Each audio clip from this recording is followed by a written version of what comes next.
मेरे राम राया करो कृपा मेरे राम राया करो दया मेरे राम राया करो कृपा मेरे राम राया करो दया मेरे राम राया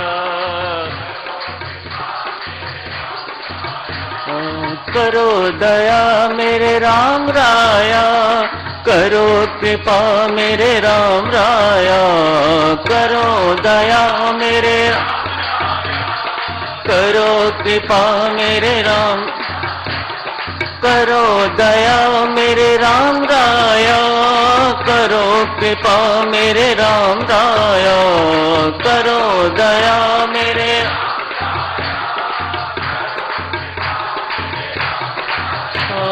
करो दया मेरे राम राया छल न सके ये छलनी माया करो दया मेरे राम राया छल न सके ये छलनी माया करो दया मेरे राम राया छल न सके ये छलनी माया करो दया मेरे राम राया छल न सके ये छलनी माया करो दया मेरे राम राया छल न सके ये छलनी माया करो दया मेरे राम राया छल न सके ये छलनी माया करो दया मेरे राम राया छल न सके ये छलनी माया करो दया मेरे राम राया करो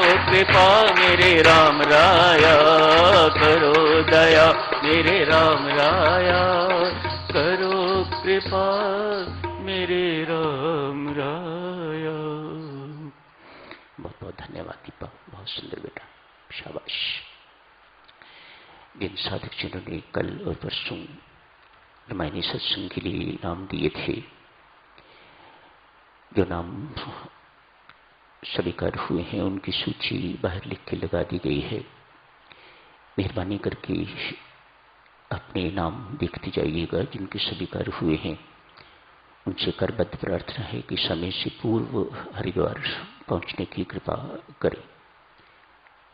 लगभग 10 नाम स्वीकार हो गए हैं और जो पहले थे उनके अतिरिक्त सो सभी से निवेदन है समय से पूर्व श्री रामचंद्र हरिद्वार पधारने की कृपा करें जिनके नाम स्वीकार हुए हैं। धन्यवाद। आज के प्रसंग में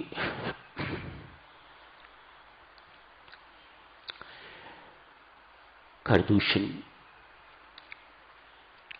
तृष्णा के हनन के बाद, अनेक सारे राक्षसों के हनन के बाद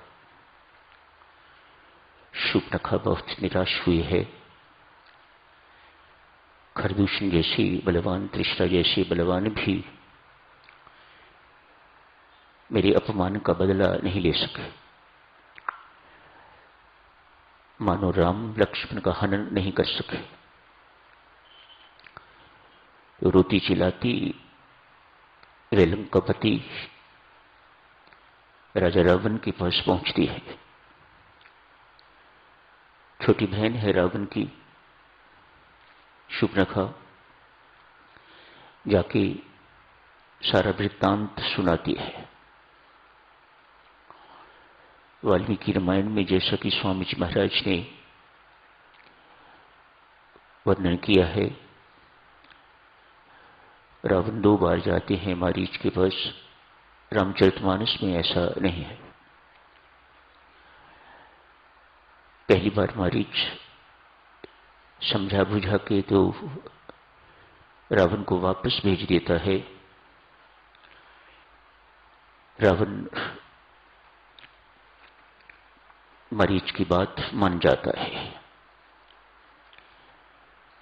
मारीच रावण के मामा हैं। बड़ों की बात मानने में भलाई। पहली बार तो मान ली, दूसरी बार फिर रावण मारीच के पास पहुंचता है। अब की बार मानता नहीं है, अपनी योजना सुनाता है। साधुजनों, जब अपने प्रिय की बात न मानी जाए, अपने हितकारी की बात न मानी जाए, तो समझ लीजिएगा अनर्थ होके रहेगा। रावण का अनर्थ शुरू हो गया है। सर्वप्रथम उसने मारीच की बात नहीं मानी, आगे जाके और कईयों की बात भी नहीं मानेगा। विभीषण की बात नहीं मानेगा, मंदोदरी की बात नहीं मानेगा, और फिर जो हुआ वह आप सब जानते हो। अपने हितकारी की बात जब व्यक्ति न माने, अपने प्रिय की बात जब व्यक्ति न माने, तो समझ लीजिएगा कोई अनिष्ट होने वाला है। यही संकेत यहां से शुरू हो गया है। मरीच सहमत हो गए हैं ये सोच के कि मुझे मरना ही है, तो मैं इस मूर्ख के इसके हाथों क्यों मरूं? जब मेरा मरना निश्चित है तो मैं प्रभु राम के हाथों क्यों न मरूं? तुलसीदास जी ने मरीच को अत्यधिक आस्तिक घोषित किया है। इसकी आस्तिकता बहुत सुंदर है। आपको याद है, मरीच से प्रभु राम पहले मिल चुके हैं। सिद्धाश्रम में महर्षि विश्वामित्र जब प्रभु राम और लक्ष्मण को लेके आते हैं, वहां मरीच के साथ पहला एनकाउंटर होता है। प्रभु राम मरीच को वहां मार सकते थे, मारा नहीं। अभी शेष काम लेना था, बहुत महत्वपूर्ण काम लेना है। अतएव उसे तीर मार के तो सागर के किनारे फेंक दिया है। संत महात्मा यहां प्रश्न करते हैं, ये राम का स्वभाव नहीं है किसी को अपने से दूर भेजना।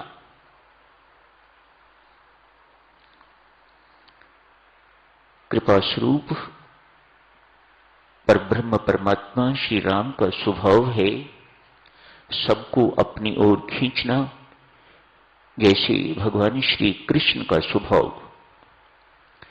कृष्ण शब्द का अर्थ ही यही है, जो अपनी ओर आकर्षित करे वह कृष्ण। कोई प्रेम से आकर्षित करता है तो कोई कृपा से आकर्षित, दोनों ही एक जैसे हैं। दोनों भक्तजनों को, संसार को अपनी ओर आकर्षित करने वाले। आज इसको दूर फेंक दिया है, सागर के किनारे, अपने से बहुत दूर। तो संतों महात्माओं ने परमात्मा देव से प्रश्न कर दिया, ये आपके स्वभाव के अनुकूल नहीं है महाराज, आपने कैसे इसको दूर फेंका? प्रभु राम कहते हैं, भाई बेशक आप लोगों को लगे कि मैंने इसे दूर फेंक दिया है, पर मैंने दूर नहीं फेंका। मेरा आशय इसे दूर फेंकने का नहीं, इसे अपनी ओर खींचने का है। इसे रावण के कुसंग से दूर फेंका है। रावण के कुसंग से ये दूर होगा तो मेरे संग के ये अपने आप समीप होगा। तो मैंने इसे, ये जरूर दिखाई देता है कि दूर फेंका है, पर इसे अपने पास बुलाया है। इसे दूर फेंक के ये दिखाई जरूर देता है ऐसा, लेकिन मैंने इसे अपने पास बुलाया है। क्यों? रावण से इसकी कुसंगति को तोड़ दिया है, दूर कर दिया है। आज साधक श्रू रावण के कहने पर मारीच चल पड़े, मरने प्रसन्न है, अपार हर्षित। कौन ऐसा व्यक्ति होगा जो मरने के लिए इस प्रकार से तैयार होगा? अपार हर्षित। इस बीच मरीच ने बहुत तपस्या की है। उसकी वृत्तियां, स्वामी जी महाराज ने लिखा है, उसकी वृत्तियां रामाकार हो गई हैं, विषयाकार वृत्तियां नहीं रही। ही इज नो मोर ए राक्षस।